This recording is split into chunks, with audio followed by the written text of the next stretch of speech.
Hey, beautiful souls. If you're here for stories that make you believe in second chances and the courage to ask for what you really want, you're in the right place. Today's story is about a moment when everything changed with one honest question. Before we jump back in, tell us where you're tuning in from, and if this story touches you, make sure you're subscribed, because tomorrow, I've saved something extra special for you. My name is Rebecca, and at 50 years old, I thought I had mastered the art of being content with my own company. I lived in a charming two-story house on Willow Creek Drive in the quiet suburb of Millbrook, where the most exciting thing that happened was Mrs. Patterson's weekly drama about whose dog was leaving surprises on her pristine lawn. My life had settled into a comfortable rhythm of morning yoga, afternoon gardening, evening reading, and weekend trips to the farmer's market where I knew every vendor by name, and they knew my usual order of heirloom tomatoes and fresh basil. I had been divorced for 7 years, a decision that came after 22 years of marriage to David, a man who believed that partnership meant I handled everything while he provided financial support and occasional commentary from his recliner. The divorce wasn't dramatic or bitter, just the quiet ending of something that had slowly dissolved like sugar in rain. Our 2 children, Maya and James, were both thriving in their 20s, living their own adventures in different cities, calling every Sunday with updates that filled my heart and reminded me that some of the best things I'd ever done were independent of any romantic relationship. But lately, something had been stirring in me. Maybe it was watching my neighbor across the street, Helen, fall in love again at 62 with the sweet man who delivered her groceries during the pandemic and never stopped coming around. Maybe it was the way my body still felt strong and alive when I danced alone in my kitchen to old Motown songs while cooking dinner. Maybe it was simply that I had spent 7 years learning to be happy alone and was starting to wonder what it might feel like to choose to be happy with someone else. The gate had been giving me trouble for months. It was an old wrought iron thing that came with the house, beautiful but temperamental, with a latch that stuck and hinges that screamed like banshees every time the wind caught it wrong. I had tried to fix it myself 3 times, armed with YouTube, tutorials, and hardware store optimism, but each attempt left me more frustrated and the gate more rebellious. Finally, my sister Carmen convinced me to just hire someone. That's how I found myself on a Tuesday morning in late September, coffee mug in hand, waiting for Marcus Thompson from Thompson Home Repairs to arrive. Carmen had recommended him after he'd done beautiful work on her kitchen cabinets, describing him as professional, reasonably priced, and easy on the eyes. Though she was quick to add that last part was just an observation, not a suggestion. When his navy blue pickup truck pulled into my driveway at exactly 8:30, I watched from my kitchen window as he gathered his tools. He was tall and lean with graying temples and wearing a faded blue work shirt that had seen better days but was clean and well-fitted. There was something unhurried about the way he moved, methodical and confident, like someone who had been solving problems with his hands for so long it had become second nature. I opened the front door before he could knock, suddenly self-conscious about my appearance. I had dressed casually in dark jeans and a soft green sweater, thinking I wanted to look approachable, but not like I was trying too hard. Now I wondered if I should have tried harder, or maybe tried less, or possibly just hidden inside until he finished the job and left. "Mrs. Collins?" His voice was warm and had the slight rasp of someone who had probably smoked years ago but quit. His eyes were brown with laugh lines that suggested he smiled often. "Rebecca, please. And you must be Marcus. Thank you so much for coming out. I know it's probably a small job for you."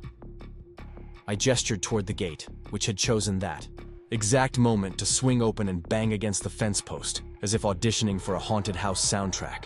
He laughed, a genuine sound that immediately put me at ease.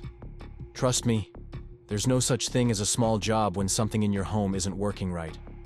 Mind if I take a look?" I walked him over to the gate, acutely aware that I was probably hovering but unable to stop myself. He examined the hinges, tested the latch, and ran his fingers along the frame with the focused attention of a doctor checking for broken bones. His hands were strong and weathered, with a thin white scar across his knuckles that made me wonder what story it told. "The hinges are original to the house," he said, looking up at me. "Probably 40 years old. They've got good bones, just need some attention. The latch mechanism is newer but installed wrong. Whoever put it in didn't account for how the gate settles over time." I nodded, as if I understood the physics of gate settling, which I absolutely did not. Can you fix it? Definitely. I'll need to remove the old hardware, clean everything up, and reinstall it properly. Should take about 3 hours, maybe 4, if I run into surprises. He paused, studying my face. That work for you? Perfect. I work from home, so I'll be around if you need anything. Can I get you some coffee, water? I made muffins this morning. The words tumbled out before I could stop them. I had indeed made muffins, but that was because I always made muffins on Tuesday mornings, not because I was trying to impress the repairman. Coffee would be great if it's not too much trouble. I brought him a mug of coffee in my favorite blue ceramic cup, the one I usually reserved for myself, and watched as he took his first sip. He made a small, appreciative sound that made my chest flutter in a way I hadn't felt in years. "This is really good coffee," he said. "Where do you get your beans?" "There's a little roastery downtown, Java Dreams. The owner, Patricia, lets me sample different blends until I find ones I like." I was pleased that he'd noticed. Good coffee was one of my small daily luxuries, something I discovered I cared about only after David moved out, and I could buy whatever I wanted without hearing complaints about the expense. As Marcus began working, I found myself inventing reasons to be in the front yard. First, I watered the potted plants on my porch. Then I decided the mailbox needed cleaning. After that, I remembered I needed to check if my newspaper delivery had been fixed to actually land on my driveway instead of in the neighbor's rose bushes. Each time I ventured outside, Marcus would look up from his work and smile or make a small comment about the weather or my garden. I learned that he'd been running his repair business for 12 years, after spending 15 years as a general contractor.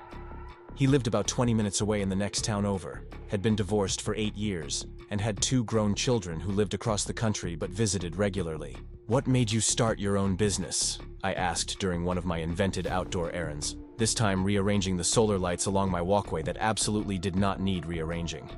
He paused in his work, wiping his hands on a rag. "Honestly, I got tired of working on big projects where I never saw the people who would actually use what I built. With this, I get to solve problems for real people in their homes. Yesterday, I fixed a bathroom faucet for an elderly woman who hadn't been able to take a proper shower in 2 months because she couldn't afford a plumber. The day before, I repaired a fence gate for a family with twin toddlers who kept escaping into the street." He gestured toward my gate. Every job matters to someone. I found myself genuinely moved by his answer. That's a beautiful way to think about work. "What do you do?" he asked, returning to his task of cleaning decades of paint and rust from the hinges. "I'm a freelance graphic designer." Preparing and narrating this story took us a lot of time, so if you are enjoying it, subscribe to our channel. It means a lot to us. Now back to the story. Mostly websites and marketing materials for small businesses. I started doing it part-time when my kids were young, and went full-time after my divorce. I surprised myself by mentioning the divorce so casually.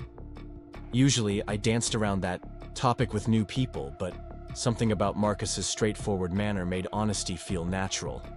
That's got to be satisfying work too, helping businesses put their best face forward. It is.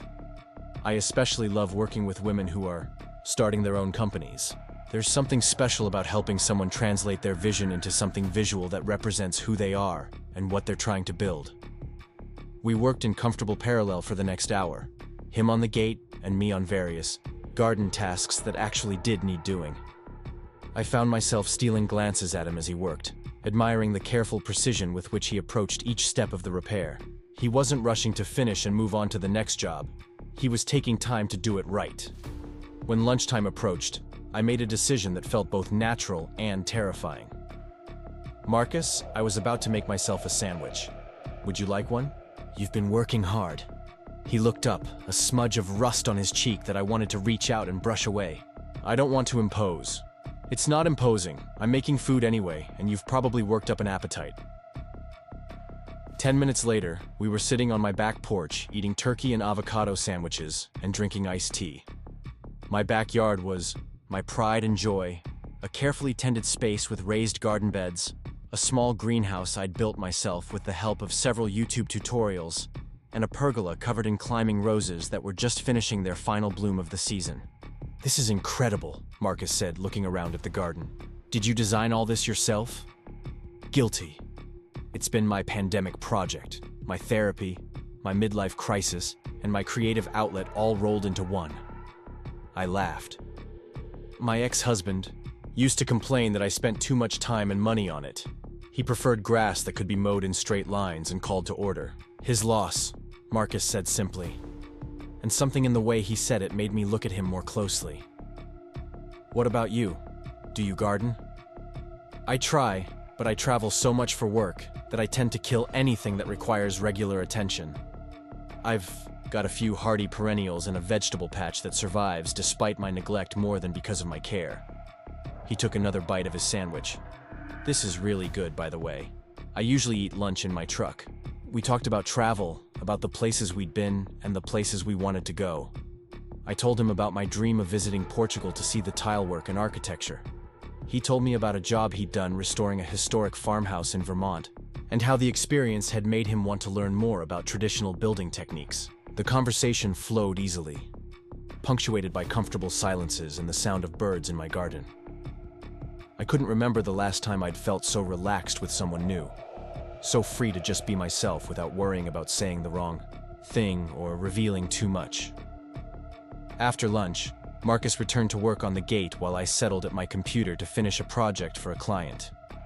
But I found myself distracted, watching him through my office window. There was something deeply appealing about a man who worked with his hands, who could look at a broken thing and know how to make it whole again. Around 3 o'clock, I heard him testing the gate, the hinges now moving silently and the latch clicking smoothly into place. I went outside to inspect his work and found him cleaning up his tools. "It's perfect," I said, swinging the gate open, and closed several times just to enjoy the satisfying smoothness of its operation. "It hasn't worked this well since I moved in. Should be good for another 40 years now," he said, packing the last of his tools into his truck. I also tightened the screws on your front porch railing. Noticed they were working loose. "You didn't have to do that. Habit. I see something that needs a quick fix. I fix it." He handed me a business card and a receipt. "If you have any problems with the gate, just give me a call." I looked at the reasonable price on the receipt and felt a pang of disappointment that our interaction was ending. "Marcus, this has been really lovely. Thank you for taking such care with the work and for the nice conversation. Thank you for the coffee and the sandwich and the company." He paused with his hand on his truck door. "Rebecca, I hope this doesn't sound forward, but would you maybe like to have dinner sometime? There's a great little Italian place downtown that I think you'd like." My heart did a small somersault. It had been 3 years since anyone had asked me on a date, and even longer since I'd wanted to say yes. I'd like that very much.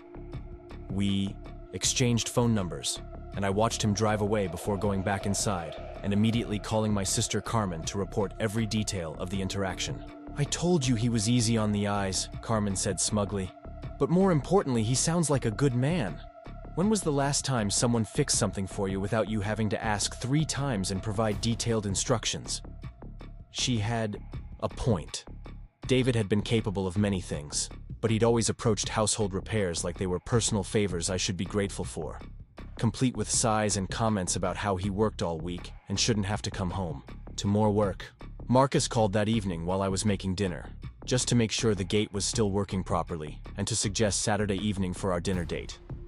His voice over the phone was warm and slightly nervous, which I found endearing. Saturday arrived with unseasonably warm weather and clear skies. I spent an embarrassing amount of time choosing what to wear, finally settling on a dark blue dress that was elegant but not overdressed, with comfortable shoes since I wasn't sure if we'd be walking anywhere. Marcus arrived exactly on time, wearing dark slacks and a button-down shirt that brought out his eyes. He'd gotten a haircut since Tuesday, and I caught a whiff of subtle cologne when he opened my car door. The restaurant he'd chosen was perfect. A family-owned Italian place with exposed brick walls, white tablecloths, and the kind of warm lighting that made everyone look attractive. The owner, an elderly man named Giuseppe, greeted Marcus by name and seated us at a quiet corner table. "You're a regular here?" I asked as we settled into our seats. "I did some work for Giuseppe last year, rebuilding his back deck.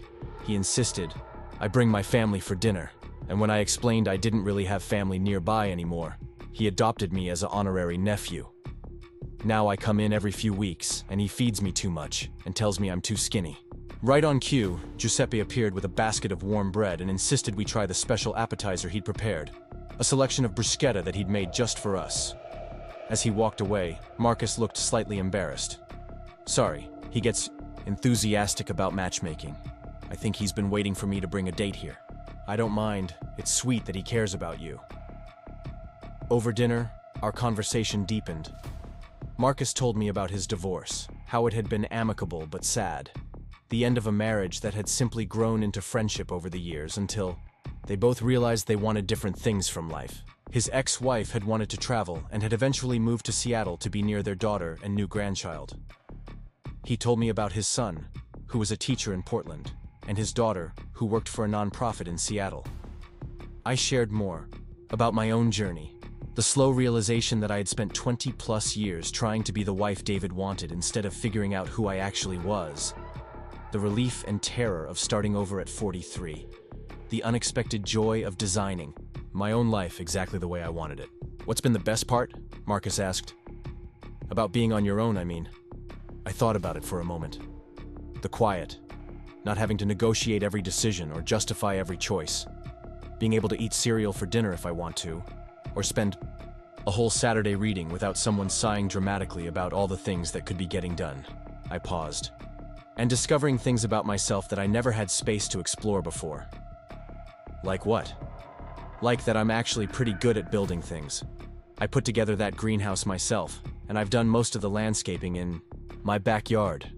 When I was married, David always took charge of anything that involved tools, so I assumed I wasn't capable. Turns out I just never had the chance to try. Marcus smiled. I bet you're good at a lot of things you haven't discovered yet.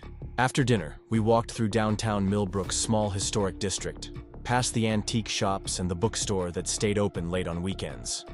The evening air was soft and warm, perfect for walking, and our conversation continued to flow easily.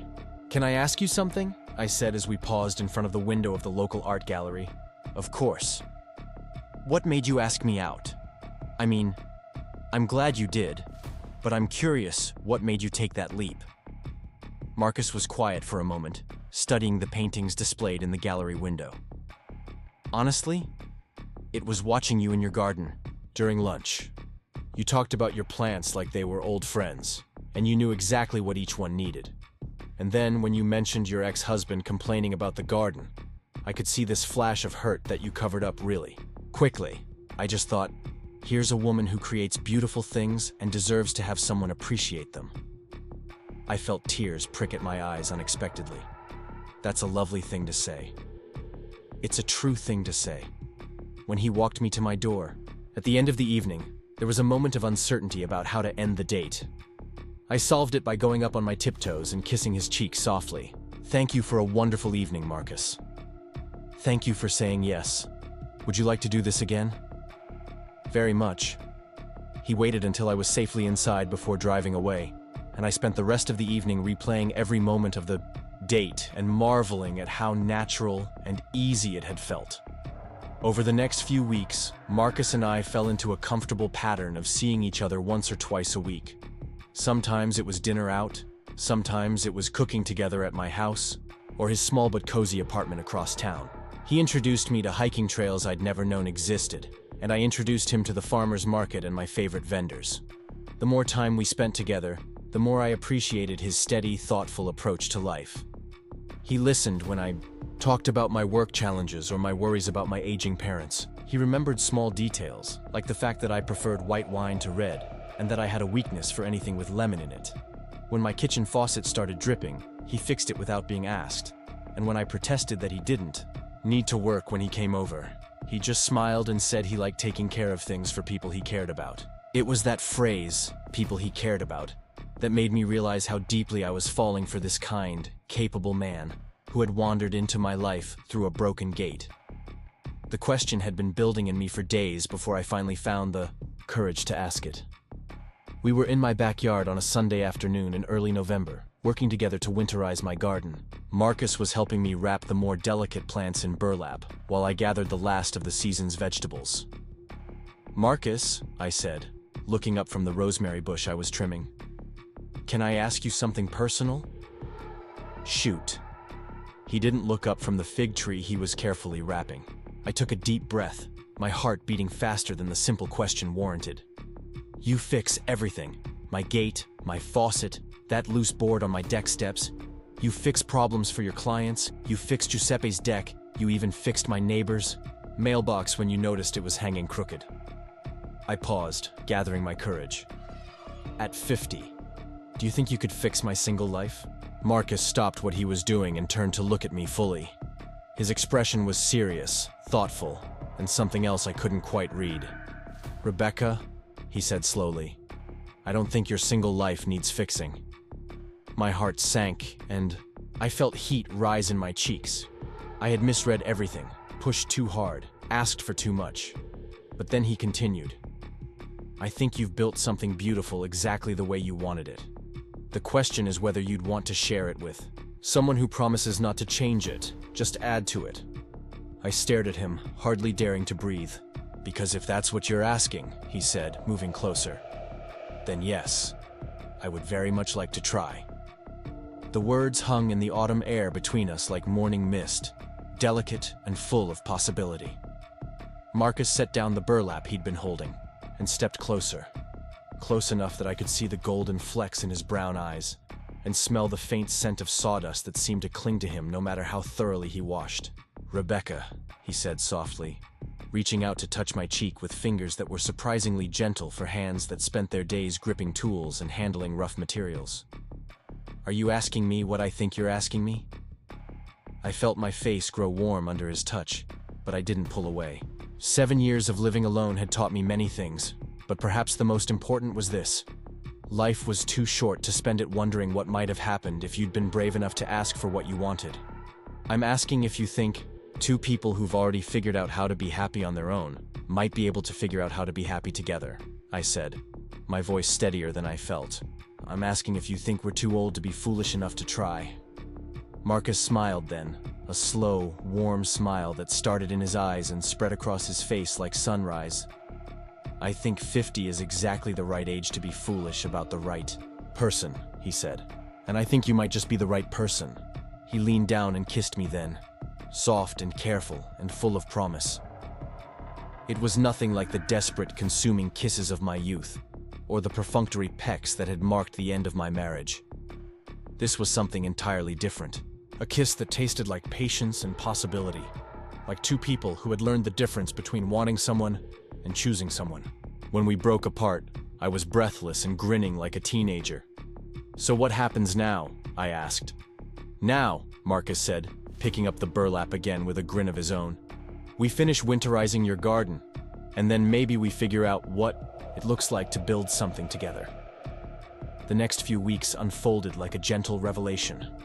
Marcus began staying over on weekends, and I discovered the particular joy of waking up next to someone who brought me coffee in bed and didn't mind that I wasn't a morning person. He kept a change of clothes in my closet and a toothbrush in my bathroom. Small domestic intimacies that felt both thrilling and natural. We developed routines without discussing them. Saturday mornings at the farmer's market became our tradition, wandering between the stalls and sampling everything from artisanal honey to fresh-baked bread. Marcus had opinions about tomatoes that rivaled my own, and watching him seriously evaluate the merits of different varieties of winter squash made me fall a little deeper in love with him each week. Sunday evenings found us cooking together, in my kitchen, a dance of shared tasks and gentle negotiations over seasoning. Marcus was a more adventurous cook than I was, prone to adding unexpected ingredients and trusting his instincts, while I preferred recipes in measured proportions. Somehow our different approaches complemented each other, resulting in meals that were better than either of us made alone. It was during one of these Sunday cooking sessions that Carmen finally met Marcus. She'd been dropping increasingly unsubtle hints about wanting to accidentally stop by when he was there, and I'd finally given in and invited her for dinner. Carmen arrived precisely at 6 with a bottle of wine and what I recognized as her interrogation face. My sister was a family law attorney who specialized in reading people. and she approached meeting Marcus with the same thorough assessment she usually reserved for opposing counsel. "So, Marcus," she said, settling into my kitchen chair with the comfortable authority of someone who'd been making herself at home in my space for 50 years. "Rebecca tells me you run your own business. What made you decide to go out on your own?" I shot her a warning look, which she ignored completely. Marcus, to his credit, seemed amused rather than intimidated by her direct approach. "I spent 15 years working for other people, building things I'd never see again for people I'd never meet," he said, stirring the sauce for the pasta we were making.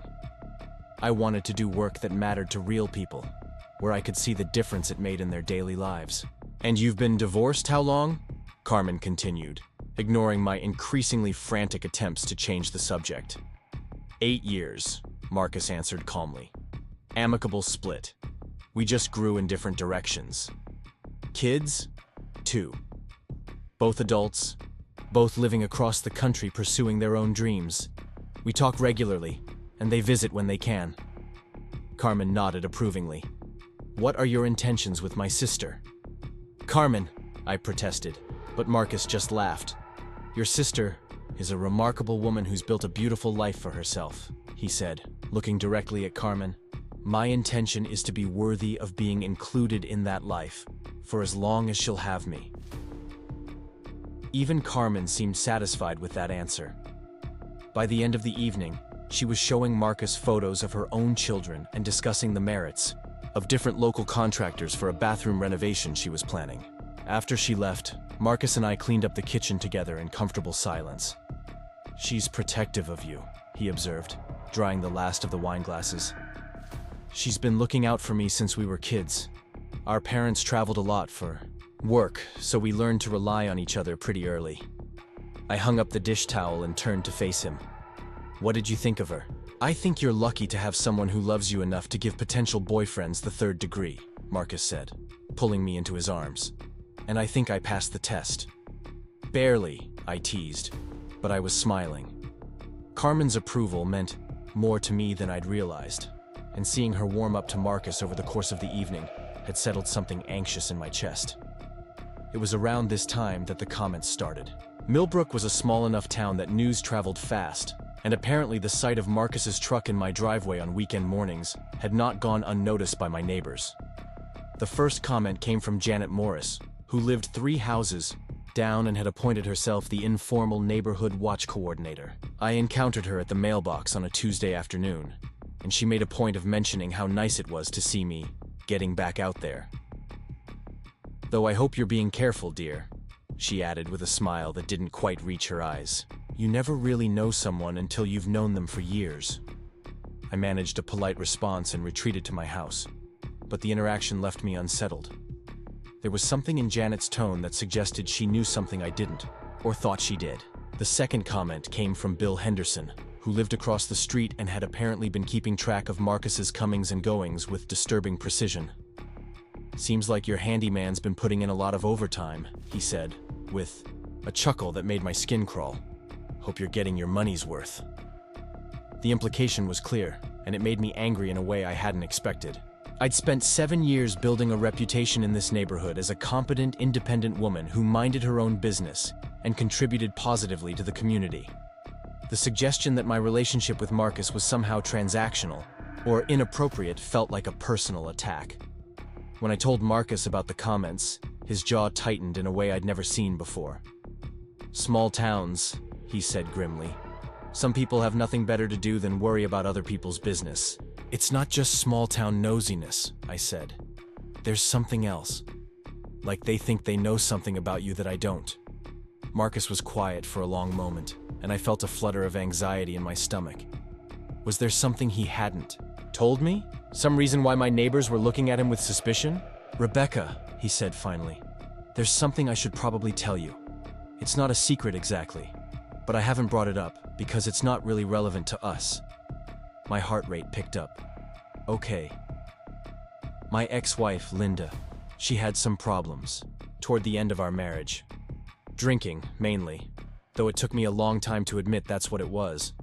When she finally got help, she decided she needed a completely fresh start, which meant leaving town and starting over somewhere new. He ran his hands through his hair. A gesture I'd learned meant he was struggling with something difficult. But before she left, she went through a period where she was pretty unstable. There were some incidents, some drama that people remember. What kind of incidents? She showed up at my work site a few times, causing scenes. She called the police once and told them I was threatening her, which wasn't true. But it took a while to sort out. She spread some stories around town about why our marriage was ending that weren't exactly accurate. Marcus looked at me with worried eyes. None of it was true, but in a small town, people remember the drama more than they remember the truth. I felt relief wash over me. Is that all? Is that all? Marcus looked surprised. Rebecca, some people in this town think I'm the kind of man who mistreats women. Doesn't that bother you? The people who matter know better, I said firmly. And the people who don't know better don't matter. Besides, I've spent enough time with you to form my own opinions. Marcus pulled me into his arms, holding me tightly. I was worried you'd want to slow things down, be more careful about being seen together. Marcus Thompson, I said, looking up at him. I am 50 years old. I own my house outright. My children are grown, and I answer to no one but myself. If I want to date you, I'm going to date you. If some of my neighbors want to clutch their pearls about it, that's their problem, not mine. But even as I said the words with conviction, I felt a small seed of worry plant itself in my mind. I'd worked hard to build a peaceful life in Millbrook, and I didn't want that peace disrupted by neighborhood drama. More than that, I found myself wondering what other stories might be circulating, and whether there were things about Marcus's past that I still didn't know. The worry grew larger the following week when I stopped by the hardware store to pick up some supplies for a small project I was working on. Tom Bradley, who owned the store, had always been friendly and helpful, but this time his greeting seemed strained. "How's everything going, Rebecca?" he asked, but there was something careful in his tone. "Fine, thanks. I just need some sandpaper and wood stain." Tom gathered my supplies, but instead of his usual chattiness about my various home improvement projects, he was unusually quiet. As he rang up my purchase, he glanced around to make sure no other customers were within earshot. "Rebecca, I hope you don't mind me saying this, but I've known you for years, and you're good people," he said quietly. "Just be careful, okay? Not everything is always what it seems." Before I could ask what he meant, another customer approached the counter, and Tom's demeanor shifted back to his normal, friendly professionalism. I left the store with my supplies and more questions than answers. That evening, I found myself in the unusual position of not knowing whether to bring up my conversation with Tom to Marcus. We'd been building our relationship on a foundation of honest communication, but I also didn't want to create problems where none existed. Maybe Tom was just being overprotective. Maybe the neighborhood gossips had gotten to him too. I decided to wait and see if anything else happened. It was a decision I would later regret. The next incident occurred at the grocery store, where I ran into Helen Winters, the woman whose late-in-life romance had inspired some of my own hopes about second chances. Helen had always been warm and encouraging about my relationship with Marcus, so when she approached me in the produce section, I expected another cheerful conversation about love after 50. Instead, Helen looked worried and uncomfortable. "Rebecca, honey, can I talk to you for a minute?" We moved to a quieter corner of the store, near the organic food section that was usually deserted. "I don't know if I should say anything," Helen began, "but Dorothy Michaels told me something yesterday that's been bothering me." Dorothy Michaels was Janet Morris's sister, and an even more dedicated gossip. Whatever she'd told Helen, I was fairly certain it wasn't going to be pleasant. "Dorothy's been asking around about your Marcus," Helen continued, her voice dropping to a whisper. "She says she remembers his ex-wife, Linda, and that there was more to their divorce than just growing apart." "What do you mean, more?" "I don't know the details, but Dorothy seems to think there was some kind of abuse situation. She says Linda told people that Marcus had a temper, that she was afraid of him." Helen touched my arm gently. "Now, I'm not saying I believe it, but Dorothy's convinced herself that you're in danger, and she's talking to anyone who'll listen." I felt the blood drain from my face. "Helen, you know Marcus. You've met him. Does he seem like the kind of man who would hurt someone?" "No, honey, he doesn't. But Dorothy's got people stirred up, and I thought you should know what's being said." I thanked Helen and finished my shopping in a daze. The Marcus I knew was gentle and kind, patient with my aging parents when they visited, tender with the stray cat that had started showing up in my backyard. The idea that he could be violent or abusive seemed not just wrong, but absurd. But as I drove home, I found myself thinking about how little I really knew about his marriage to Linda. He'd told me they'd grown apart, that she'd had drinking problems, that there had been some drama when she left town. But what if there was more to the story? What if the drama had been more serious than he'd let on? I hated myself for having these thoughts, but I couldn't seem to stop them. The seeds of doubt that Janet Morris and Tom Bradley had planted were growing, fed by Dorothy Michaels' gossip and my own fears about trusting someone new.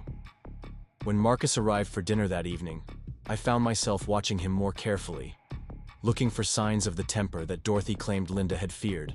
But he was exactly the same as always. Warm, attentive, quick to help with dinner preparation, gentle in his touches and conversations. As we sat down to eat, I realized I had a choice to make.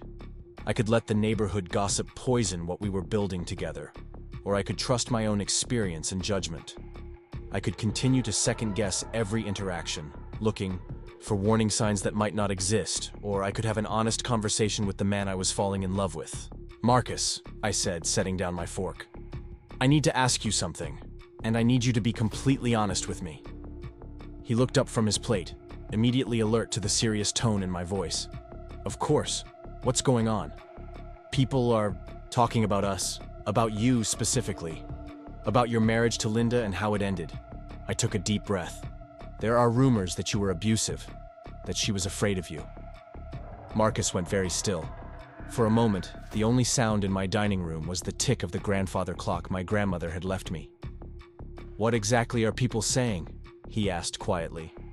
"That Linda told people you had a temper, that there was abuse, that she left because she was afraid of you." Marcus was quiet for a long time, staring down at his hands. When he finally looked up at me, his eyes were filled with pain and something that looked like shame.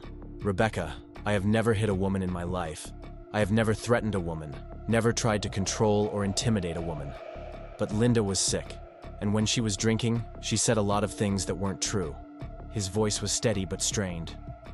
"Toward the end, she was paranoid, convinced that everyone was against her. She accused me of things that never happened, told our friends and neighbors stories that had no basis in reality. Why didn't you defend yourself? Why didn't you tell people the truth?" "Because she was sick," Marcus said simply. "Because our marriage was falling apart, and she was struggling with addiction, and the last thing she needed was for me to start a public campaign about her mental health and sobriety issues." He paused. "And because I thought that eventually, people would see the truth for themselves." I studied his face, looking for any sign of deception, any hint that he wasn't telling me the whole story. But all I saw was the man I'd come to know over the past few months. Honest, straightforward, incapable of the kind of manipulation that would be required to maintain a lie of this magnitude. "Do you believe me?" he asked softly. "Yes," I said without hesitation. "I believe you." The relief on his face was immediate and profound. "Thank you," he said. "I know it can't be easy, hearing these things and not knowing what to think." "It wasn't easy," I admitted. "But Marcus, I've spent months getting to know you. I've seen how you treat me, how you treat other people, how you handle frustration and stress. If you were the kind of man capable of abuse, I would have seen signs of it by now." Marcus reached across the table and took my hand. "What do we do about the rumors?" "We ignore them," I said firmly. "We continue living our lives and building our relationship, and we let our actions speak for themselves. Eventually, people will see who you really are."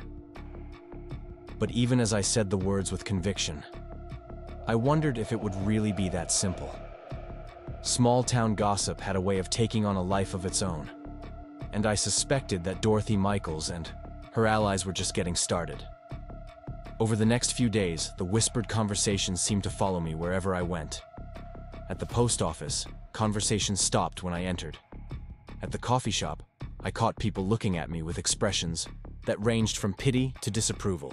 Most uncomfortable of all was the way some of my neighbors had started watching my house, noting when Marcus's truck was there and for how long. The breaking point came on a Friday evening when Marcus and I returned from dinner to find Janet, Morris, standing on my front porch with two other women I recognized but didn't know well. "Rebecca," Janet said as we got out of Marcus's truck, "we need to talk." "About what?" I asked, though I had a sinking feeling I already knew. "About your safety, dear. We're concerned about the choices you're making." I felt Marcus tense beside me, but to his credit, he remained calm and quiet, letting me handle the situation. "I appreciate your concern," I said carefully. "But I assure you, I'm perfectly safe." "Are you?" asked one of the other women, a thin, sharp-faced person I thought lived over on Oak Street. "Because we've been hearing some very disturbing things about your friend here." "Then you've been listening to gossip and rumors," I said, my patience beginning to fray. "None of which are any of your business." "It becomes our business when it affects the safety and reputation of our neighborhood," Janet said primly. "We have a responsibility to look out for each other." "No," I said, my voice rising slightly. "You have a responsibility to mind your own business and stop spreading lies about people you don't know." The sharp-faced woman drew herself up indignantly. "We're trying to help you, Rebecca. Open your eyes before it's too late." That's when Marcus finally spoke. "Ladies," he said quietly, "I understand you think you're protecting Rebecca, but she's a grown woman who's perfectly capable of making her own decisions. If she ever feels unsafe with me, I trust her to remove herself from that situation. In the meantime, I'd appreciate it if you'd respect her judgment and her privacy." The three women exchanged glances that clearly communicated their opinion of Marcus's words. Janet turned back to me with the expression of disappointment. "I hope you'll reconsider, Rebecca, before someone gets hurt." After they left, Marcus and I went inside and sat on my couch in silence for several minutes. I was shaking with anger and something else I couldn't quite identify. "Are you okay?" Marcus asked finally. "No," I said honestly. "I'm furious. I'm embarrassed. And I'm scared." "Scared of me?" "No, not of you. Scared of this, of what it means for us." I turned to look at him. "Marcus, I love my life here. This is my home, my community. I don't want to have to choose between you and my neighbors." "I would never ask you to," he said softly. "If this is causing you too much stress, if it's making you unhappy, maybe we should take a step back." The thought of losing Marcus sent a sharp pain through my chest. "Is that what you want?" "No," he said immediately. "God, no. But Rebecca, I care about you too much to let my baggage ruin your peace of mind." I curled up against his side, feeling the solid warmth of him, breathing in the familiar scent of his soap and the faint smell of wood that always clung to his clothes. "Your baggage isn't ruining anything," I said firmly. "Other people's small-mindedness is the problem, not you." But even as I said it, I wondered how long we could weather this storm of gossip and suspicion. And more importantly, I wondered what would happen if Dorothy Michaels and her allies decided to escalate their campaign beyond whispered warnings and porch confrontations. The escalation came sooner than I expected, and from a direction I never saw coming. I was in my front garden on a crisp Saturday morning, planting tulip bulbs for spring, when a police cruiser pulled up to my curb. My stomach dropped as Officer Sarah Martinez stepped out, her expression professionally neutral, but her eyes apologetic. I'd known Sarah since she was a teenager, back when she used to babysit for the Thompson family down the street. Seeing her in uniform, walking up my driveway with that careful cop posture, made my mouth go dry. "Hi, Rebecca," she said, her voice gentle but formal. "I'm sorry to bother you, but I need to ask you a few questions." "Of course," I managed, brushing dirt from my gardening gloves. "What's this about?" "We received a complaint about a domestic disturbance at this address. Someone reported hearing shouting and what sounded like an argument last night around 10 o'clock. I blinked at her in confusion. Marcus and I had indeed been here last night, but we'd spent the evening watching old movies and sharing a bottle of wine. The loudest we'd gotten was laughing at the ridiculous dialogue in a 1950s science fiction film. Sarah, there was no argument. Marcus and I watched movies and went to bed early. We were probably asleep by 10. I figured it was probably nothing, Sarah said, her professional mask slipping slightly. "But I have to follow up on all domestic calls. You know how it is." I did know how it was, but I also knew that someone had deliberately called in a false report. The realization hit me like a cold wave. This wasn't just neighborhood gossip anymore. Someone was actively trying to cause problems for Marcus and me. "Who made the complaint?" I asked, though I suspected I already knew. "I can't tell you that, you know the rules. But Rebecca, if you ever do need help, you know you can call me directly, right? Day or night." After Sarah left, I sat on my front steps feeling shaken and angry. The false police report crossed a line that made this situation feel genuinely dangerous, not just annoying. Someone was willing to waste police resources and potentially damage Marcus's reputation just to drive us apart. When Marcus arrived an hour later, I told him about Sarah's visit. I watched his face carefully as I explained what had happened, looking for signs of the anger that Dorothy Michaels insisted lurked beneath his calm exterior. Instead, I saw resignation and something that looked like bone-deep weariness. "This is getting out of hand," he said quietly, sinking into the chair across from me on the porch. "Someone filing false police reports isn't just harassment anymore. It's potentially criminal. What do we do?" "I don't know," Marcus admitted. "In my experience, the more you fight this kind of thing, the more it feeds the fire. But ignoring, it clearly isn't working either." We were interrupted by the sound of a car door slamming in my driveway. I looked up to see Carmen striding toward us, with the determined expression she usually reserved for particularly difficult opposing counsel.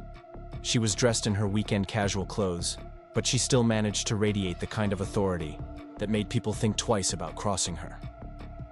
"I heard about the police visit," she said without preamble. "Half the neighborhood saw the cruiser in your driveway, and the other half heard about it within an hour. How did you find out so fast?" I asked. "Betty Chen called me. Apparently, Janet Morris was standing at her living room window with binoculars when Officer Martinez arrived, and she's been calling people all morning to share the news." Carmen's expression was grim. "We need to shut this down before it gets completely out of control." "How do you suggest we do that?" Marcus asked. Carmen studied him for a moment, and I could see her lawyer brain working. "Tell me everything. Not just the version you told Rebecca, but everything about your marriage, your divorce, and what Linda said about you when she left town." For the next hour, Marcus laid out the complete story of his marriage to Linda. He talked about her gradual slide into alcoholism, the way it had changed her personality and made her paranoid and unpredictable. He described the incidents she'd caused, the accusations she'd made, and the way their friends had divided into camps, some believing her stories and others recognizing them as the products of addiction and mental illness. "The worst part," Marcus said, his voice heavy with old pain, "was that I loved her too much to defend myself properly. She was sick, and she needed help, not a public fight about who was telling the truth." Carmen listened without interrupting, occasionally asking clarifying questions but mostly just absorbing information. When Marcus finished, she was quiet for several minutes, clearly processing what she'd heard. "Here's what we're going to do," she said finally. "We're going to get ahead of this before it destroys both of your reputations. Marcus, I want you to write down everything you just told me, with dates and witnesses where possible. Rebecca, I want you to document every incident of harassment you've experienced since this started." "What good will that do?" I asked, because small-town gossips usually back down when they realize they're dealing with someone who's willing to fight back legally, and because if this escalates to stalking or more false police reports, we'll need a paper trail. Carmen's plan was more comprehensive than I'd expected. Over the next week, she helped us compile a detailed record of everything that had happened, from the initial comments to the false police report. She also made some discreet inquiries through her professional network, reaching out to colleagues who had practiced in the area where Marcus and Linda had lived during their marriage. What she discovered was illuminating. Linda's drinking problem had been an open secret among their social circle, and several people remembered her erratic behavior during the final months of their marriage. More importantly, Carmen found the police reports from the incidents Marcus had mentioned, and they painted a clear picture of a woman struggling with addiction and paranoia, not an abuse victim seeking protection. "This actually helps us," Carmen explained when she shared her findings. "If anyone tries to escalate this legally, We have documentation that shows Linda's accusations were part of a pattern of behavior related to her addiction, not evidence of actual abuse. But even as we built our case, the harassment continued to escalate. Someone started leaving anonymous notes in my mailbox, messages that were carefully worded to avoid being explicitly threatening, but were clearly meant to intimidate. "Women who make poor choices often regret them later," read one. "Ask Linda Thompson what happens to women who trust the wrong man," said another. The notes made my skin crawl, but it was the effect they had on Marcus that really worried me. I could see him withdrawing slightly, becoming more careful about his words and actions, second-guessing himself in ways that broke my heart. The confident, easygoing man I'd fallen in love with was being slowly worn down by the constant scrutiny and suspicion. Things came to a head on a Thursday evening when we returned from dinner to find my garden vandalized. Someone had torn up the flower beds I'd spent months carefully planning and planting, destroying not just the flowers, but the irrigation system I'd installed to keep everything watered. The small greenhouse where I started my seedlings had been broken into, the glass panels shattered, and my tools scattered across the ground. I stood in the middle of the destruction and cried, not just because of the damage, though that was heartbreaking enough, but because this felt like an attack on everything I'd built in my life here. My garden was my sanctuary, the place where I went to think and find peace. Seeing it destroyed felt like a violation of the deepest kind.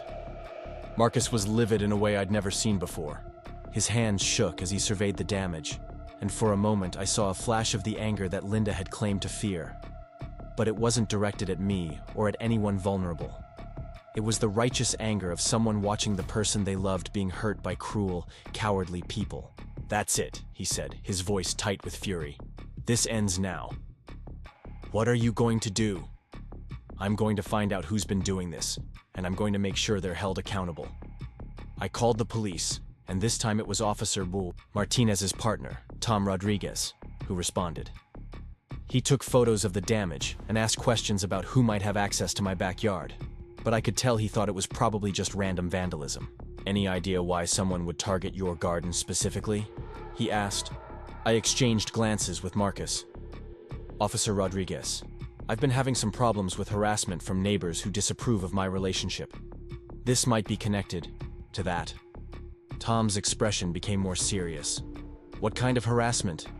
I told him about the false police report, the anonymous notes, and the general campaign of gossip and intimidation.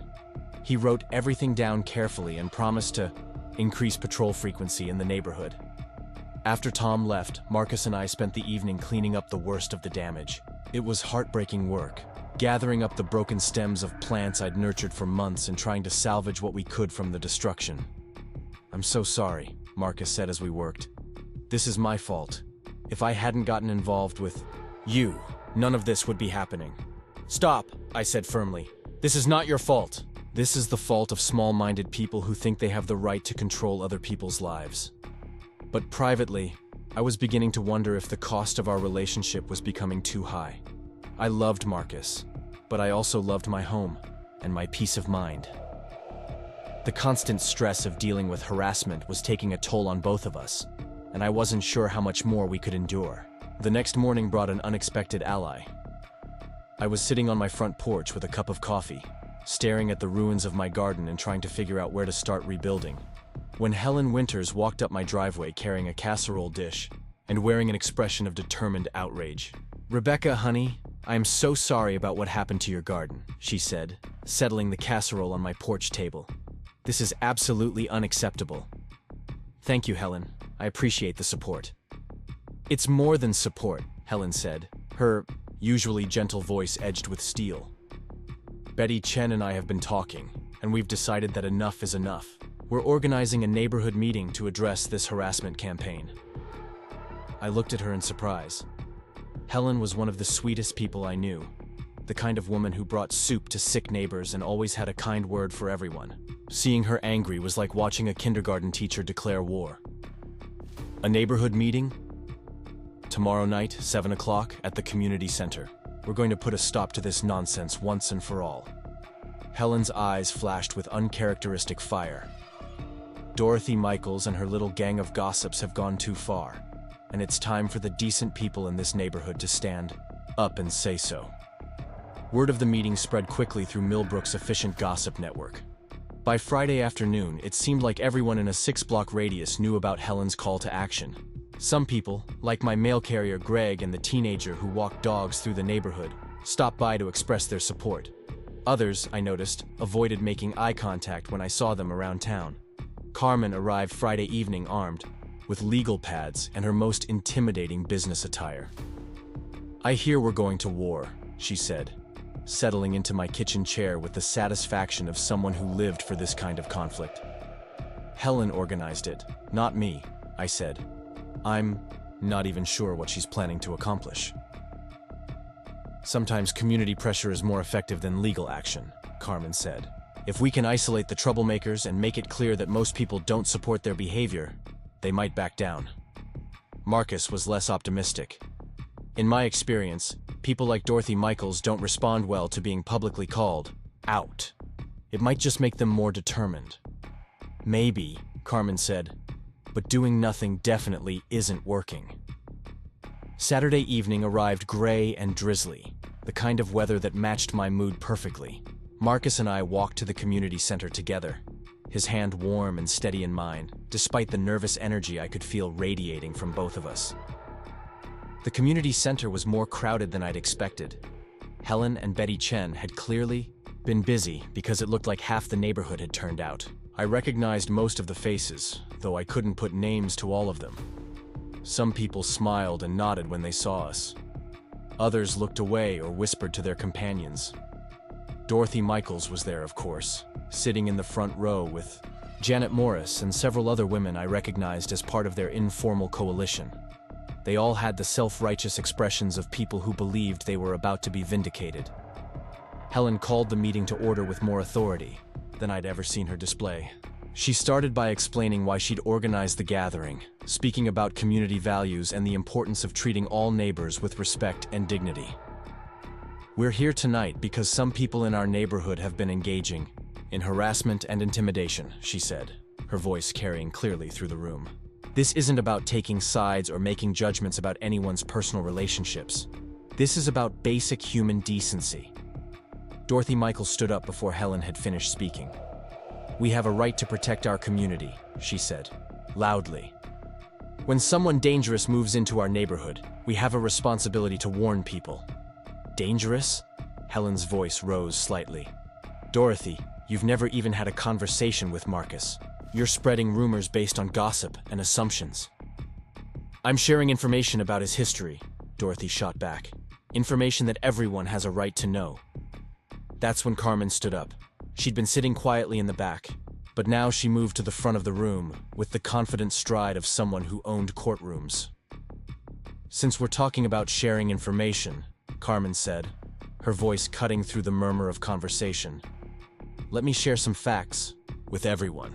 She pulled out a folder and began reading from the police reports she'd obtained, explaining the documented history of Linda's addiction and the pattern of false accusations she'd made during her breakdown. She spoke clearly and factually, laying out the evidence in a way that made Dorothy's claims seem not just wrong, but malicious. "Now," Carmen continued, "I want to talk about what's been happening to my sister and Marcus over the past few weeks. False police reports are a crime. Harassment and intimidation are crimes. Destruction of property is definitely a crime." The room had gone very quiet. Even Dorothy Michaels seemed to have lost some of her fire.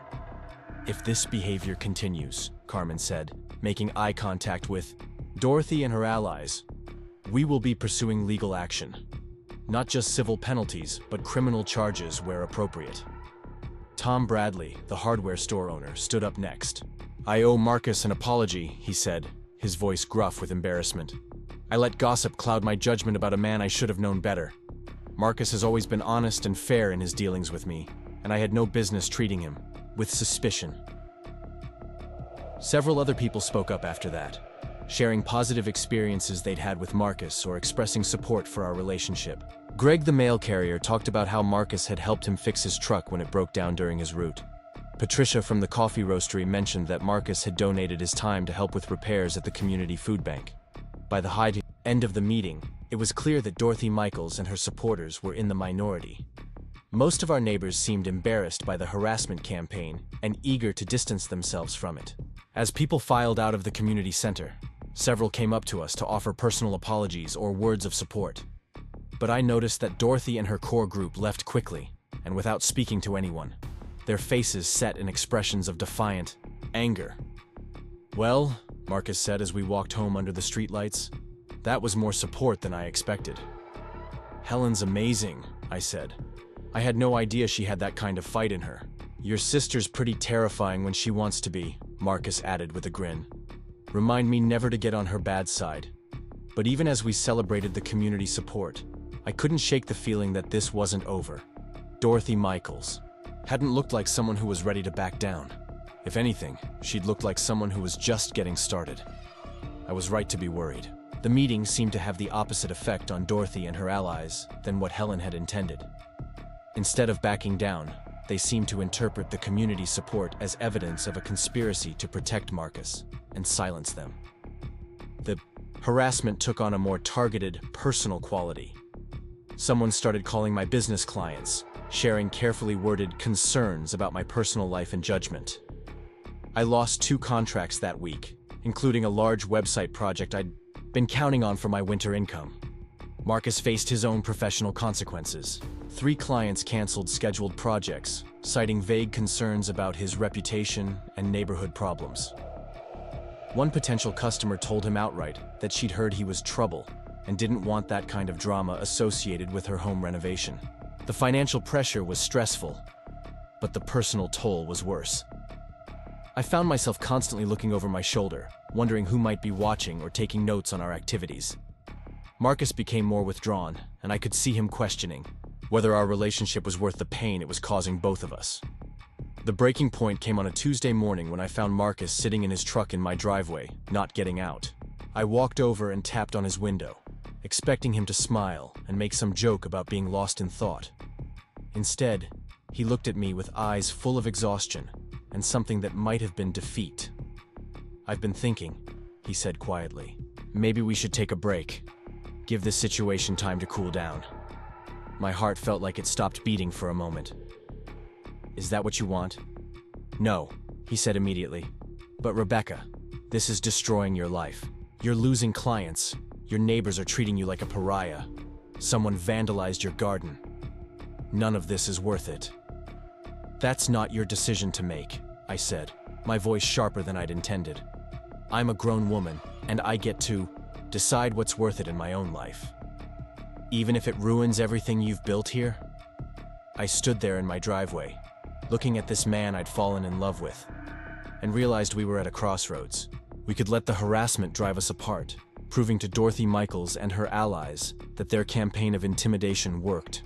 Or we could fight for what we'd found together, regardless of the cost. "Marcus," I said, leaning down so I could look directly into his eyes. "I spent 22 years in a marriage where I was never quite enough, never quite right, always needing to be fixed or improved. Then I spent 7 years learning to be enough just as I am. I'm not going to let a bunch of small-minded bullies convince me to give up the first relationship that's ever made me feel like I could be myself and be loved for it." Marcus was quiet for a long moment. "Are you sure?" "I'm 50 years old," I said firmly. "I'm sure." He got out of the truck then and pulled me into his arms right there in the driveway, not caring who might be watching or what new rumors it might generate. "Okay," he said softly against my hair. "Then we fight." The decision to fight back together changed everything between Marcus and me, but it also escalated the war with Dorothy Michaels and her allies. What had started as whispered gossip and anonymous notes evolved into something that felt genuinely dangerous, a systematic campaign designed not just to separate us, but to drive us both out of Millbrook entirely. The first sign that we were dealing with something more serious than neighborhood busybodies came on a Thursday morning when I discovered that someone had been going through my garbage. I'd put the bins out the night before as usual, but when I went to bring them back from the curb, I found the contents scattered across my driveway and front lawn. It wasn't random vandalism. Someone had clearly been searching for something specific, looking through papers and personal items with methodical determination. Marcus arrived as I was cleaning up the mess, and his face went pale when he saw the scope of what had happened. "Rebecca, this isn't just harassment anymore," he said, helping me gather scattered mail and food containers. "Someone's trying to find information they can use against us." "What kind of information?" "I don't know, but people don't go through garbage unless they're looking for something specific. Financial records, personal correspondence, anything that might be embarrassing or damaging." He paused, studying the pattern of scattered items. "This looks professional, like someone who knows what they're doing." The idea that our situation had attracted the attention of someone with actual investigative skills sent a chill down my spine.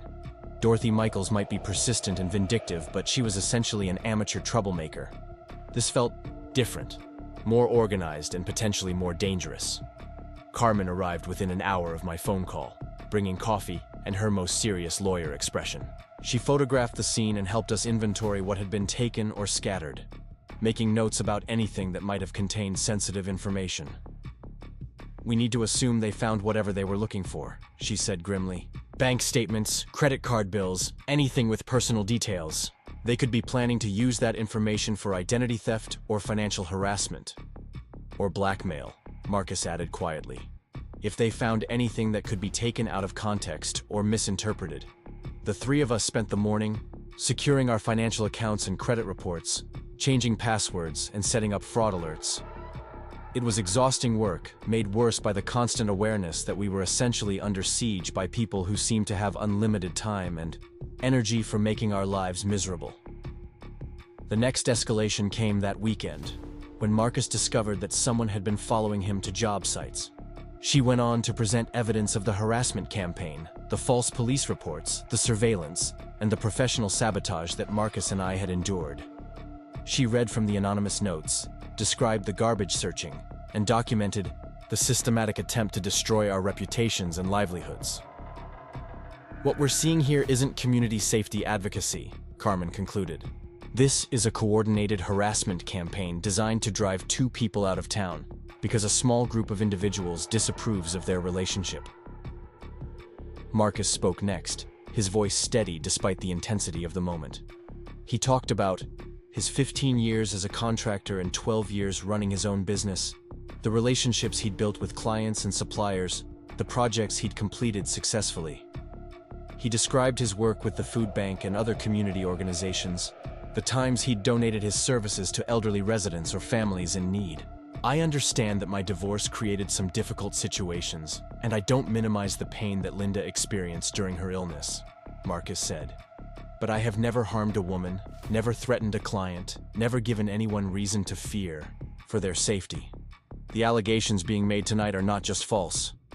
They're based on a deliberate misrepresentation of events that happened 8 years ago." Then I stood up, my heart pounding, but my voice clear. I talked about my 7 years as a member of this community, my contributions to local businesses and organizations, my relationships with neighbors who had become genuine friends. I described what it had been like to watch those relationships, poisoned by lies and manipulation. "I'm 50 years old," I said, looking directly at Dorothy Michaels. "I'm educated, financially independent, and perfectly capable of making my own decisions about who I spend time with. The suggestion that I need protection from the man I love is not just insulting. It's an attack on my autonomy and judgment as an adult woman." I went on to describe the real impact of their campaign. The lost business, the financial pressure, the constant stress of living under surveillance and attack. I talked about finding my garden destroyed and my garbage scattered, about the fear of opening my mailbox or answering my phone. "This isn't about safety," I concluded. "This is about control. A small group of people has decided they don't approve of my choices, and they're willing to destroy two people's lives to enforce their disapproval." After I sat down, something unexpected happened. Tom Bradley stood up and asked to speak.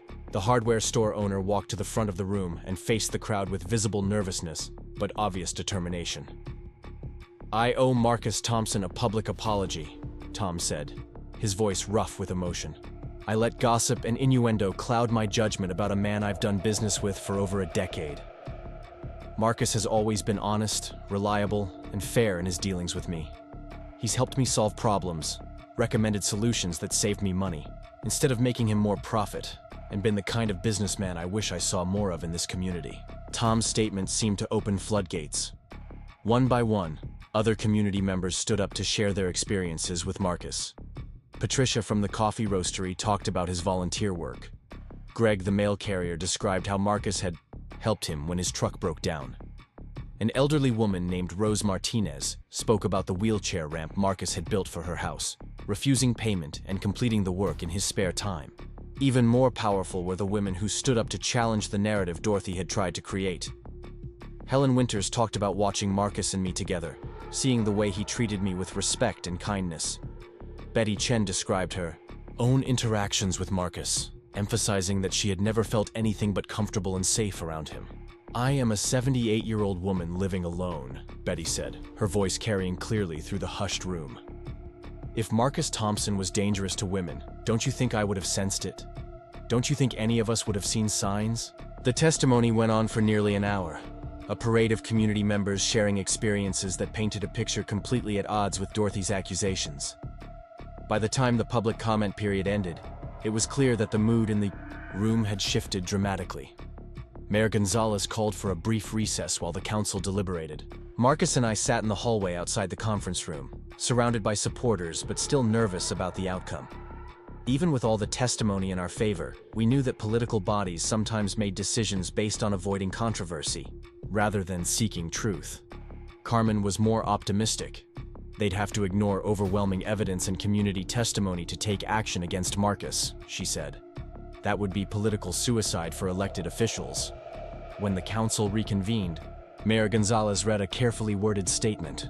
After reviewing the allegations and the community testimony, the council had determined that there was no credible evidence to support revoking Marcus's business license or taking any regulatory action. They acknowledged the community concerns, but emphasized that business licenses could only be revoked based on documented violations of law or professional standards, neither of which had been established.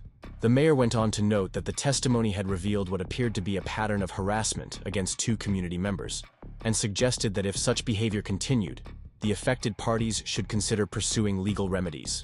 It was a complete vindication, but Dorothy Michaels and her supporters didn't see it that way. As people filed out of the conference room, I could hear angry muttering about corruption and cover-ups. Dorothy herself approached me directly, her face flushed with anger and embarrassment. "This isn't over," she said quietly, her voice shaking with rage.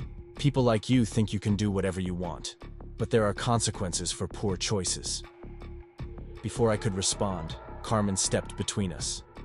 "Mrs. Michaels," she said in her most professional tone, "I strongly suggest you refrain from making any statements that could be interpreted as threats. My clients have endured enough harassment, and any further incidents will result in immediate legal action." Dorothy stalked away without another word, but her parting glance promised that Carmen was wrong about this being over. The next few weeks brought blessed quiet.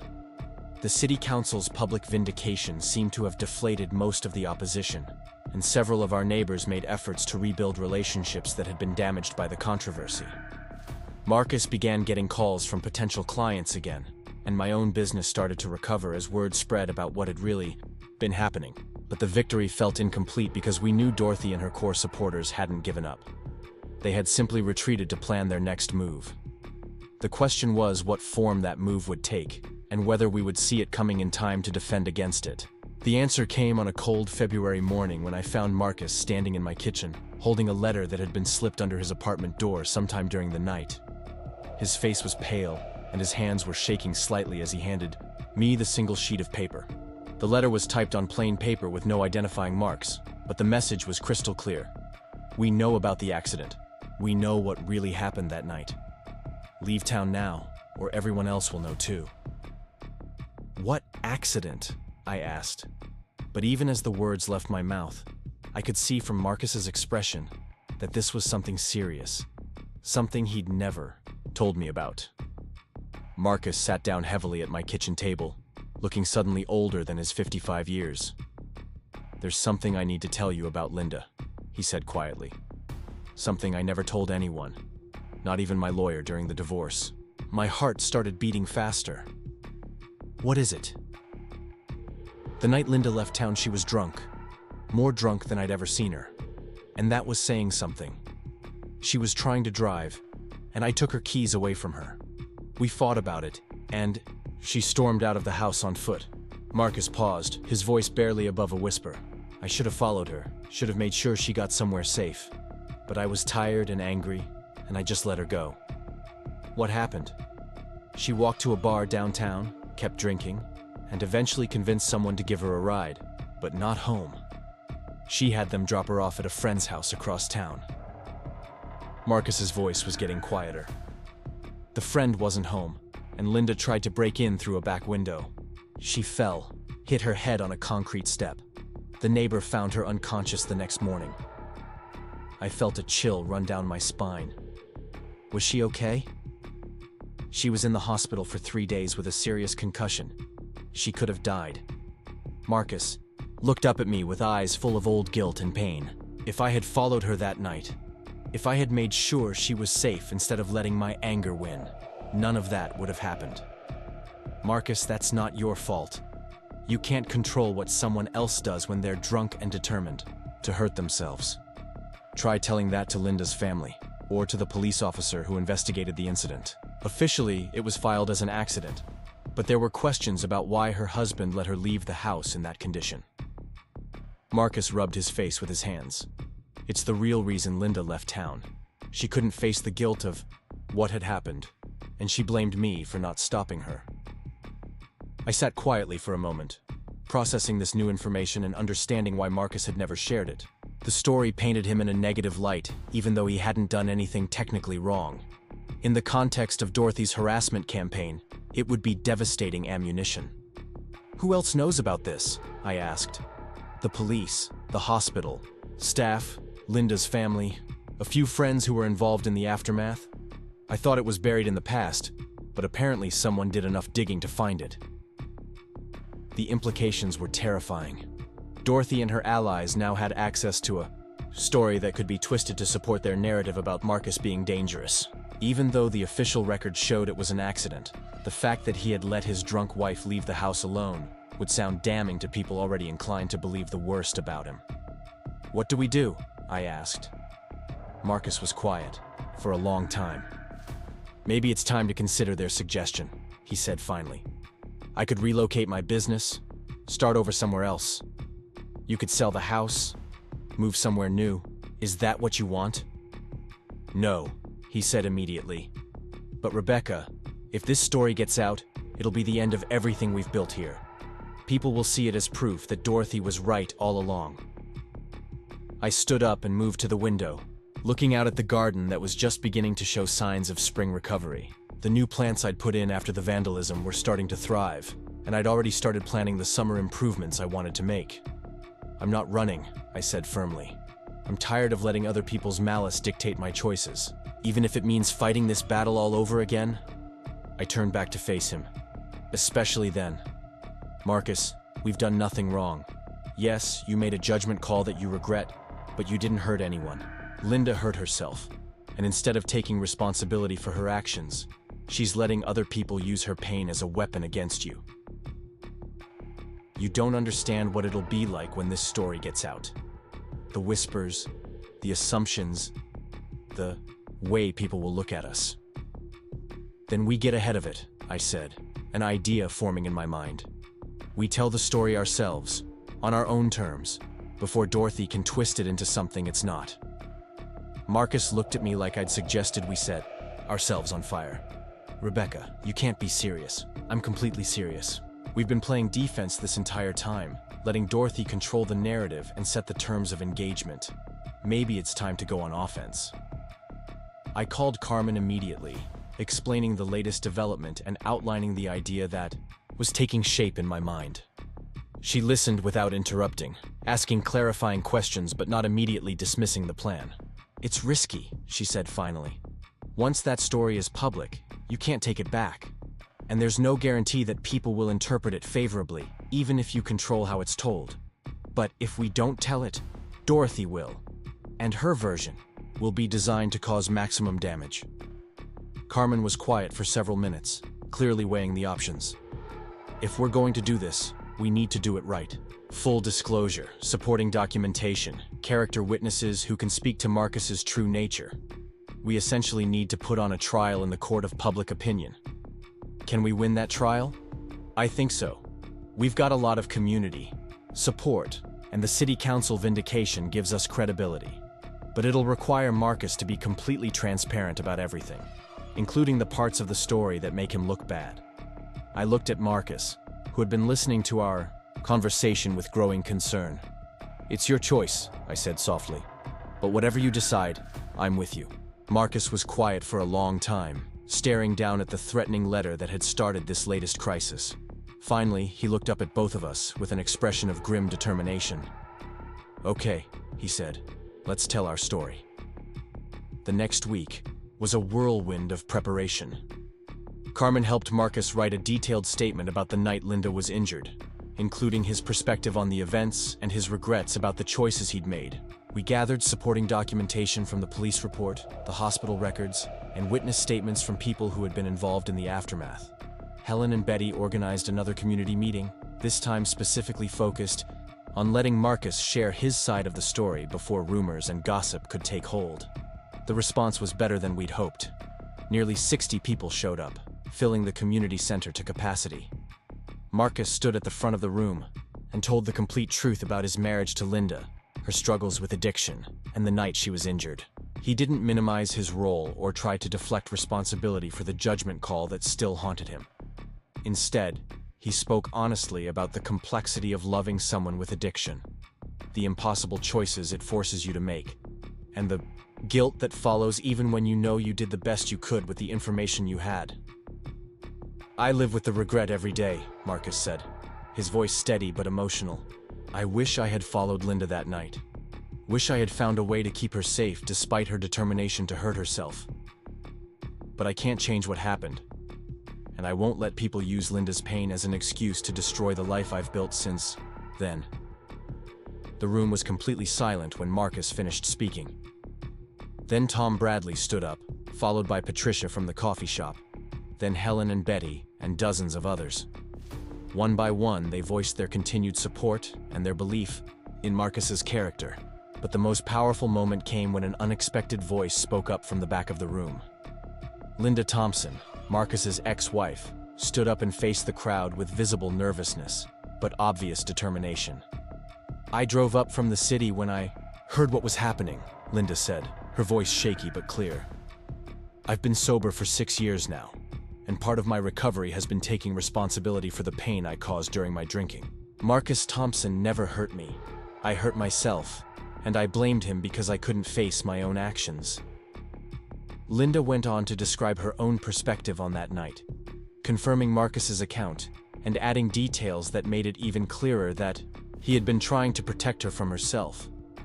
She talked about the lies she had told in her pain and confusion, the way addiction had warped her perception of reality and relationships. "The people spreading these rumors are using my lowest moment against a man who only ever tried to help me," Linda concluded, "and I won't stand by and let that happen anymore." The meeting ended with overwhelming community support for Marcus and me, but also with the understanding that this was likely to be the final confrontation with Dorothy and her allies. We had put everything on the table, shared our most vulnerable truths, and trusted our neighbors to see us clearly. The test of that trust came sooner than expected. Within days of the community meeting, Dorothy made one last desperate attempt to salvage her campaign. She organized a petition drive, going door to door throughout the neighborhood to gather signatures calling for Marcus's business license to be reviewed again in light of the new information about Linda's accident. But something had shifted in the community. Instead of signatures, Dorothy found herself facing polite but firm refusals, and, in several cases, direct confrontations from neighbors who were tired of her divisive tactics. The petition drive was a complete failure, garnering fewer than a dozen signatures from the same small group that had supported her from the beginning. The final blow to Dorothy's campaign came from an unexpected source. Janet Morris, her closest ally throughout the harassment campaign, showed up at my door on a rainy Thursday evening looking exhausted and ashamed. "I need to apologize," Janet said without preamble. "And I need to tell you something about Dorothy that you deserve to know." Over coffee in my kitchen, Janet revealed that Dorothy's motivation for targeting Marcus had nothing to do with community, safety. 3 years earlier, Dorothy had hired Marcus to do some work on her deck, and she had developed what Janet delicately called inappropriate feelings for him. When Marcus had politely declined her advances and completed the work professionally, Dorothy had felt humiliated and rejected. "She's been carrying that grudge ever since," Janet said, her voice heavy with regret. "When you started dating Marcus, it triggered all that old resentment. She convinced herself and the rest of us that she was protecting the community, but really, she was just trying to get revenge." Janet went on to explain how Dorothy had gradually drawn her and others into the harassment campaign, using their genuine concerns about community safety to mask her personal vendetta. She described the manipulation and pressure Dorothy had used to maintain their support, even as the tactics became increasingly extreme. "I should have seen it sooner," Janet said. "Should have questioned why Dorothy was so obsessed with destroying Marcus specifically. But she was so convincing, so passionate about protecting people, that I got caught up in her crusade." The revelation was both vindicating and deeply sad. All the pain and stress of the past months had been caused not by genuine community concerns, but by one woman's inability to handle personal rejection with grace and dignity. Armed with Janet's testimony, Carmen was able to build a comprehensive case documenting the harassment campaign and its true motivations. She filed complaints with the police about the stalking, property damage, and false reports, as well as a civil suit seeking damages for the professional harm Marcus and I had suffered. Dorothy Michaels, faced with the collapse of her support network and the threat of legal consequences, finally backed down. She issued a grudging public apology and agreed to a settlement that included restitution for our lost income and a binding agreement to cease all harassment. Spring arrived in Millbrook with unusual warmth and abundant rain, perfect conditions for the garden renewal I had been planning since the vandalism. Marcus and I spent weekends working together in the rich soil, planting new flower beds and vegetables, building raised planters and a small pond that would attract birds and butterflies. As we worked, neighbors stopped by regularly to check on our progress and offer encouragement. Tom Bradley brought materials from his hardware store at cost. Helen and Betty provided cuttings from their own gardens. Even people we'd never been close to before made efforts to demonstrate their support and rebuild community relationships that had been damaged by the conflict. The garden became a symbol of something larger. Not just our recovery from the harassment campaign, but our commitment to building something beautiful and lasting together. Every plant we put in the ground felt like an act of faith in our future, a declaration that we belonged here and intended to stay. One evening in late May, as we sat on the back porch admiring the day's planting work, Marcus turned to me with a question that made my heart skip. "Rebecca," he said, taking my dirt-stained hand in his.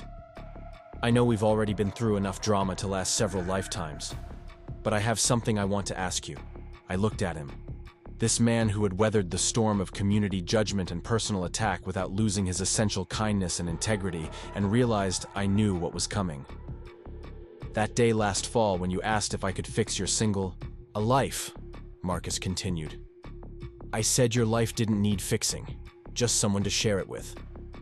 I've been thinking about that ever since, and I've realized something important." "What's that?" "I don't want to just share your life. I want to build a new life with you, something that belongs to both of us." Marcus slipped off the porch swing and knelt beside my chair, pulling a small velvet box from his pocket. "Rebecca Collins, will you marry me?" I looked down at this man I loved, kneeling in the garden we'd built together, surrounded by the community that had ultimately chosen to see us clearly despite all the lies and manipulation they'd been fed. The symbolism was almost too perfect. New growth emerging from damaged ground, love surviving the attempt to poison it, truth ultimately prevailing over fear and prejudice. "Yes," I said, laughing and crying at the same time. "Yes, I will absolutely marry you." As Marcus slipped the ring onto my finger, I thought about the journey that had brought us to this moment. It had started with a simple request to fix a broken gate, but it had become something much more significant. A lesson in the courage required to choose love over safety, truth over convenience, and hope over fear. The gate still swung smoothly, on its repaired hinges, opening and closing with the quiet efficiency Marcus had built into all his work. But it had become more than just a functional barrier. It was a symbol of what was possible when someone took the time to understand what was really broken and committed to fixing it properly. 6 months later, Marcus and I were married in my backyard, surrounded by the community that had ultimately rallied to support us. Helen and Betty organized the reception, Tom Bradley built a beautiful wooden arch for the ceremony. Even Carmen managed a few happy tears as she served as my maid of honor. Linda Thompson sent a beautiful card and a donation to the community food bank in our honor, along with a note expressing her happiness for our new beginning. Dorothy Michaels, as far as I knew, had found new outlets for her energy and was no longer a presence in our daily lives. As we danced our first dance as husband and wife under the string lights Marcus had hung in the trees, I marveled at the strange path that had led us here. What had started as a simple repair job had become a complete renovation of two lives, proving that sometimes the most important fixing happens not to broken objects, but to broken assumptions about what's possible at 50. The best part was knowing that this was just the beginning. We had survived the worst that small-town judgment and personal vendettas could throw at us, and we had emerged stronger, more committed, and more deeply connected than ever. Whatever challenges lay ahead, we would face them together, with the quiet confidence that comes from knowing you've chosen the right person to build a life with. And if anyone ever asked whether I thought my single life had been successfully repaired, I would tell them that it hadn't been repaired at all. It had been completely rebuilt into something entirely new and infinitely better. A shared life based on love, trust, and the revolutionary idea that it's never too late to start over with the right person by your side. Up next, you've got 2 more standout stories right on your screen. If this one hit the mark, you won't want to pass these up. Just click and check them out. He noticed the same gray sedan parked near 3 different properties where he was working, always positioned where the driver could observe his interactions with clients. When he tried to approach the car to confront whoever was inside, it drove away quickly. "They're documenting everything," Marcus told me that evening, his frustration evident in every line of his body. "Taking photos, probably recording conversations if they can get close enough. It's like being under surveillance." "To what end?" I asked, though I suspected I already knew the answer. "Building a case, gathering evidence they can twist to support their narrative about me being dangerous or untrustworthy." Marcus ran his hands through his hair, a gesture that had become increasingly frequent as the stress mounted. "If they can document enough interactions, they can probably find something to take out of context or misinterpret." The surveillance had immediate practical consequences. 2 more of Marcus's clients canceled their contracts, citing concerns about safety and professionalism that clearly reflected whatever narrative was being spread about him. One client, an elderly woman whose kitchen cabinets Marcus had been scheduled to refinish, told him directly that she'd received an anonymous call warning her about his history of violence against women. Meanwhile, my own business was suffering similar attacks. Potential clients who had expressed interest in my services suddenly stopped returning calls or emails. One woman who had been excited about a website redesign project called to cancel, mentioning vaguely that she'd heard some things that made her uncomfortable about working with me. The financial pressure was becoming serious for both of us. Marcus had lost nearly half his scheduled winter work, and I was facing the possibility of my smallest income month in years. But more than the money, it was the systematic destruction of our professional reputations that felt overwhelming. We were watching years of careful relationship building and community trust evaporate because of lies and manipulation. The breaking point came on a Monday evening when I found Marcus sitting in my kitchen, staring at a piece of paper with an expression of stunned disbelief. "What is it?" I asked, settling into the chair beside him. Without a word, he handed me the paper. It was a typed letter on official-looking letterhead from something called the Concerned Citizens Safety Coalition, addressed to the Millbrook City Council and dated for the following day's public meeting. The letter was a masterpiece of careful legal language and implied accusations. It outlined serious concerns about the safety of vulnerable residents in relation to an individual with a documented history of domestic violence who has been operating a business in our community without proper oversight. It requested that the City Council investigate Marcus's business license and consider measures to protect residents from potential harm. The letter never mentioned Marcus by name, but the details made it clear they were talking about him. Worse, it was signed by nearly 20 people, including Dorothy Michaels, Janet Morris, and several other neighbors whose names I recognized. "They're trying to get your business license revoked," I said, my voice barely above a whisper. "It looks that way.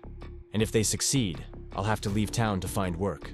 The license I have here isn't transferable to other municipalities." Marcus's voice was hollow, defeated in a way I'd never heard before. "Rebecca, I think they're going to win." I read the letter again, noting the careful legal language and the impressive list of signatures. This wasn't the work of amateur troublemakers anymore. Someone with real knowledge of municipal politics and legal procedures had crafted this campaign. "We need Carmen," I said, reaching for my phone. "It's too late," Marcus said quietly. "Even if she can fight this legally, the damage is already done. My reputation in this town is destroyed. No one's going to hire someone who's being investigated by the city council for potential violence." I looked at this man I loved, seeing him give up hope in real time, and felt something fierce and protective rise up in my chest. "No," I said firmly. "We are not letting them win. Not like this." Carmen arrived 20 minutes later, still in her work clothes and carrying a briefcase that suggested she was prepared for battle. She read the letter twice, making notes in the margins, and occasionally muttering what sounded like creative profanity, under her breath. "This is good work," she said finally, her tone grudgingly admiring. "Whoever wrote this knows municipal law and understands how to use bureaucratic processes as weapons. But it's also overreach, and that might be their weakness." "What do you mean?" I asked. "They've made specific allegations that they'll have to substantiate with evidence. If we can demonstrate that their claims are false and motivated by personal animus rather than legitimate safety concerns, we might be able to turn this around." Carmen looked up from the letter with a slight smile. "Besides, they made one critical mistake." "Which is?" "They scheduled this for a public city council meeting.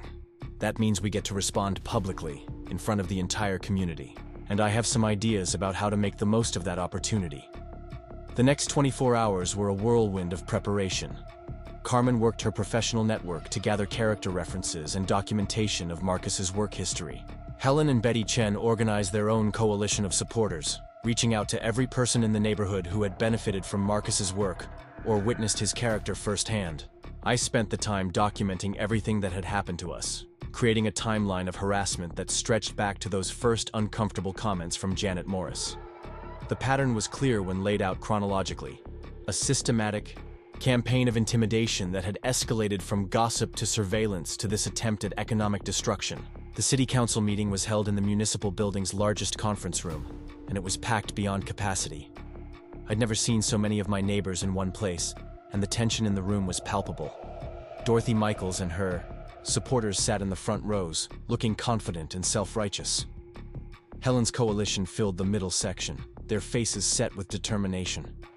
The back of the room was crowded with curious residents who had heard about the controversy, but weren't clearly aligned with either side. Mayor Patricia Gonzalez called the meeting to order and explained the procedures for public comment. Dorothy Michaels was the first to speak, reading from a prepared statement that expanded on the themes in the letter. She spoke about the importance of community safety and the need to protect vulnerable residents from potential predators. "We have a responsibility to our neighbors," Dorothy said, her voice carrying clearly through the room. "When someone with a history of violence moves into our community and begins targeting isolated women, we cannot stand by and do nothing."